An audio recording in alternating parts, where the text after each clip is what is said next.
We requested documentation of all UCCS emergency training records going back to 2014. This is off the record. Are we clear? Are we clear? We're rolling in an interview. We saw officers searching with shovels earlier this afternoon. We saw them walking back and forth from this creek here further down the hill. We showed you some of this damage last night, but now the daylight is giving us a better look at all of the destruction over here. Roofs completely torn off. And I want to show you across the street here. These homes have been left with little to no damage at all. If you rent an apartment, the first of every month is probably not your favorite day on the calendar. But when it comes to paying rent, some Coloradans may be paying more than what they owe. A lot of semis are here too, like this one you see behind me. They're waiting out the storm because of a travel restriction. But what does this mean for your next trip to the grocery store? CDOT says drivers can avoid fines by keeping phones on a dashboard mount. Donations for everyone in the area, for fire crews, for people evacuated. I want to show you some of these donations here. Is that a sufficient response? Is that you didn't have enough time? No, that's a failure. That is a failure. The former CFO, Jack Bay, agreed to sit down with me in an interview at 2:30 to talk about his resignation and why the sales tax reports were not turned in on time. He canceled our interview at 2:31 p.m. Family is everything to Karen Francis. Oh, here's a good one. As she goes through photos, she can tell you all about her children. But it's her youngest child that evokes this emotion. Can you tell me about Charlie? Charlie. Every parent should have a Charlie. From a young age, Charlie knew they were different and eventually came out as asexual. Oh, I love this one because she's just laughing. We're not showing their picture for their privacy.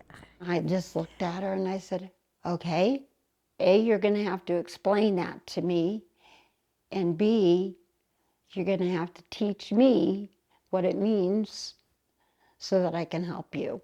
With an accepting environment at home, Karen hoped for the same at Woodland Park High School, where Charlie goes to school.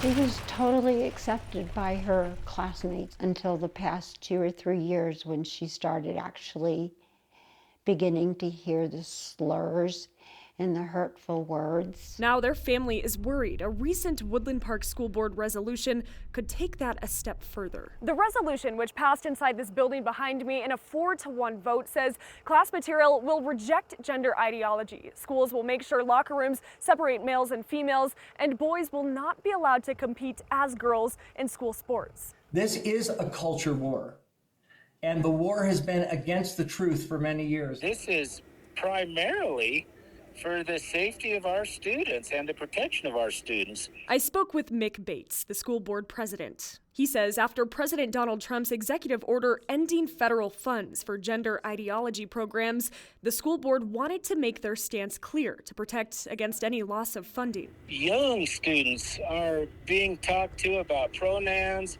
and gender, and you know what? Many of these children aren't even old enough to understand these things. Is gender ideology being taught in your classes right now? No, it is not. So when you say teachers are pushing pronouns and that kind of thing, generally, so it's not a problem in your district then, is what you're saying? you know, not to my knowledge. The board president says the resolution will not have a dramatic effect on teaching at Woodland Park schools. I spoke to a parent today who has a child who goes by they, them pronouns, and that parent is scared that their child will be bullied at school. What do you say to that family? I appreciate that question. We are very strong against bullying.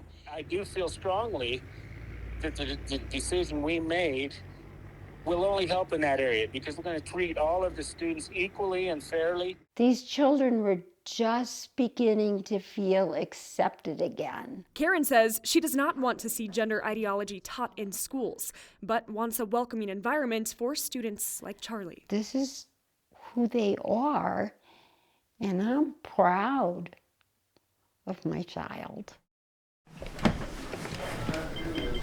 Making new and happy memories Very good. is important for Talia Campbell and her family. Not a day that goes by that I'm not thinking about it. Especially after she lost her husband a year and a half ago. June 2nd, it's the worst day of our lives. That's the day police say they found her husband, Quaylen Campbell, and another man dead inside a car on South Nevada Avenue. Police say Quaylen was the victim of a murder-suicide. Talia had called police earlier that afternoon after Quaylen texted her to call 911. So I don't know if this is like a hostage thing. I'm not sure what's going on. I tried to call him and he's no longer answering. Her call was placed as priority 2. Everybody get back. It took officers more than an hour to respond. Ever since his death, Talia has been calling for some kind of change to improve police response times. Over an hour is just absolutely ridiculous. The system does not. Now, CSPD says they may have found one solution with the help of AI. This new body-worn camera system is just one of several technology upgrades that officers are using. Springs police say the new body-worn cameras use AI to automatically transcribe footage and help write reports. We've had officers continually tell us that the report is taking 50, 60, 75% off of the time they would normally spend writing a narrative report. Police say less time spent on paperwork means more time available to respond to calls. 6 months ago, we would see well over 100 calls for service in queue, just waiting. Some of those were fire, but some of them are ours. Every day when I check it coming in, like this morning, there were 16 calls holding, 15 or 12 over the last couple days. So far this month, the average response time for a priority 1 call is 17 minutes, while the average priority 2 response time is 42 minutes. CSPD says the department needs a little more time to see how much the new technology will improve these times. Absolutely. That's something Talia is waiting to see too. I definitely appreciate the fact that they are trying to create, a different system to help with better outcomes. So I am happy for any change. I would just like to see a more impactful change for the time response, which is like the biggest issue that they have right now. An issue she'd like to see change, so the memory of losing her husband can be a little less painful. As school lets out and students pour out of class. How's it going? Good, how are you? Good. Many District 11 teachers are booking it here. You ready? To wait in this line. I had to pay somebody to cover my class so that I could be here. The line to get into a school district board meeting, where teachers like Marsha West believe the fate of their job is just one decision away. As a teacher, I feel attacked. I feel like people are trying to take our rights away, our voices away. West is part of the Colorado Springs Education Association, a local teachers union. They're awaiting a vote by the school board on whether or not to renew the union's master agreement after it expires next summer. Right now, anxiety is high among teachers. We are worried this is going to go away. Teachers who are part of the union say this master agreement is so important because it guarantees things like pay, benefits, lunch breaks, time to work on lesson plans, and limits class sizes.